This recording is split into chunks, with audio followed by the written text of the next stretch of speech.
Anison Gibb versus Mr. Paul. What can I say, but this has to be the most mismatched fight in boxing history, maybe ever. Oh, Gibb was a very hyped fighter. Everyone was saying he's the beast from the Middle East. He has lots of pressure that Mr. Paul, we're gonna call him Mr. Paul because I just don't want to say his name, was saying that Mr. Paul would not be able to deal with Gibb's unorthodox style, and he was the hardest fighter out of any of the YouTubers, and that Mr. Paul would not stand a chance. And I think that him going up and training with Mr. Mosley up in Big Bear was the completely best move to make. You could see that he was dedicated. He was just up there training. And I feel like Logan's camp inspired Mr. Paul to not take it easy. Go out of your comfort zone and be willing to fail and putting everything on the line for this one fight.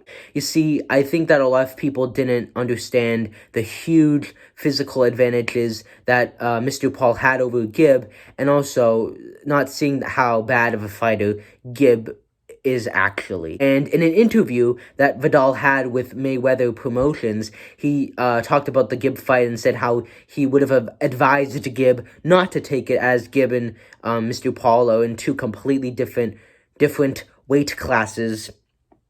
And, you know, that's 20 more pounds of muscle, so it's going to obviously be way more effective. Gibb is somebody that is very bad at what they do, but works very hard at getting it. Vidal said how, he was having a hard time training Gibb, and he kind of let Gibb do whatever he wanted, and that was definitely, I think, a big mistake on Vidal's part. And clearly from the weigh-ins in the fight, you can tell that Gibb was not at his optimal level. He needed more time to train. He hadn't had his last fight was over a year ago. And I feel like he would have benefited from a very extended boxing camp. I think that Gibb, while he said he wasn't nervous, I think he was nervous. I think Gibb had a lot of nervous energy going into that fight. To the uninitiated, he would look like somebody that they got off of the street, put him in a boxing ring, and said, fight. That's how it comes off of. And people say Gibb was dominating Jake, and I think that he was avoiding his punches very well. And while he did land some good shots, I think that, Jake was able to get him in the right places, and that was in the temple, in the places that hurt. Mr. Paul proceeded to knock him down 2 more times, and the second one was more of a flash knockdown than anything, and he won the fight. Now here's the thing. I think, and a lot of people come at me saying, oh, you don't give Jake the credit he's due. And you know what? I'm going to say it. He's a good boxer. Mr. Paul is a good boxer. He has good technique, he's got good abilities, and he knows what he's doing in a boxing fight. I think that he works very hard, and he's naturally good at it, and he could beat 9 out of 10 influencers, TikTokers, YouTubers, you name it. Jake is fought Deadly and Gibb, and now he's going to fight Nate. All of them are shorter than him, way less than him, and in Deadly's case, Deadly didn't train for the fight at all. He was lazy. He was not, he didn't look like he was prepared for a boxing fight. And I think that when you go over the Deadly fight again, Deadly was actually very good, and I think he had very clean, fast jabs, and I think that Deadly and Jake are at the same level when it comes to boxing. It's that Deadly doesn't do anything with the potential. Deadly is lazy, and you can see that in his videos, how he doesn't expand, how he doesn't do anything. Gibb is not a good fighter. He was overhyped. He was overhyped. I think, people didn't look at the facts. I think they kind of looked at the fantasies instead of the facts. I think that Jake's win against Gibb was impressive. I call it a false win in the sense that Jake got the respect of this kid has technique, he can fight, and he's impressed us all, and nobody thought Jake could be this good and knock out Gibb. But it's not like Gibb was this, amazing fighter. If Gibb was, 5-0 and had beaten these huge pros and Jake beat him, then I would be like, wow, that's impressive.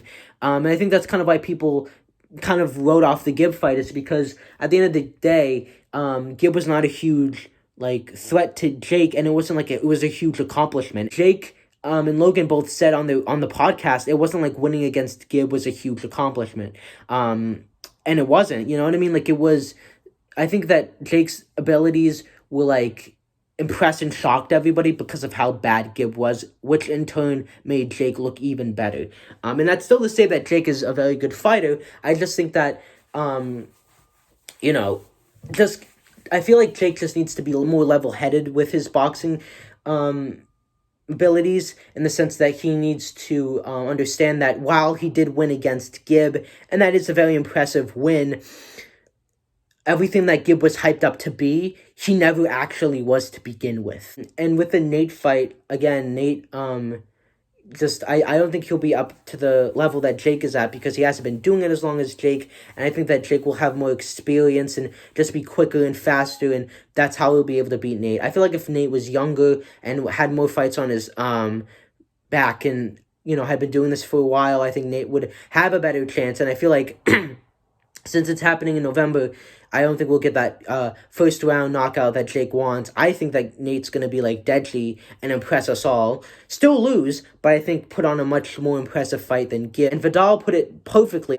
He doesn't have a problem with Jake fighting. It's the people that he's fighting that's the problem. And I think against KSI, I've made various videos on this. I think that Jake can win this fight. I think KSI can win this fight. I think it really all depends on who has better technique, and that might be Jake. We could be looking at a Mike Tyson, on a Deontay Wilder, Tyson Fury-esque situation, where Tyson is Jake and Deontay is KSI, but I think that KSI has a lot better ability than people give him credit for, and I think people are underestimating KSI's boxing abilities, and I think people just need to be a little bit more level-headed about Jake's abilities. So guys, like, sub, comment, and I will see you guys in the next video. Peace.